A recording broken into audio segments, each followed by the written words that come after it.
Mark, what is one of the biggest misconceptions that you see, maybe especially when people first start out with you, that they have around investing in general? Do you believe, from your own point of view, that people overcomplicate the way to invest and how to get started, and what might be the reasons around that? Well, I think there is a perception that investing and maybe even financial planning is overly complicated. And certainly for many people, there's a fair amount of jargon that's used in the industry, sometimes intentionally, sometimes not intentionally, that can be intimidating. For a lot of the people we work with, they come to us and they may have already done some research. And what I mean by that is on the web with the FIRE community and different retirement podcasters and bloggers, they can become better informed about investment options, alternatives that are simple, that are low cost, index types of investments that we normally recommend.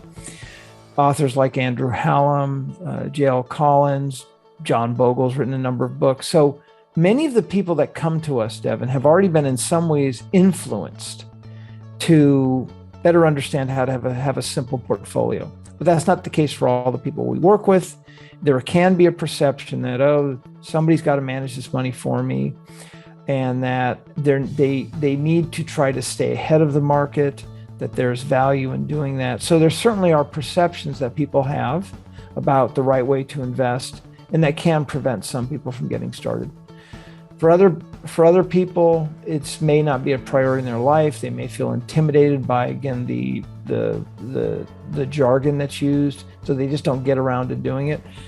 It's as if you're going to buy something, buy a product or a service, and you don't speak the language, or you feel like you might be missold, or put your money into something you don't fully understand. It's easy to put that off. So, yeah, the notion of people thinking it's more complicated, or people being intimidated by the industry, can affect people's willingness to start investing.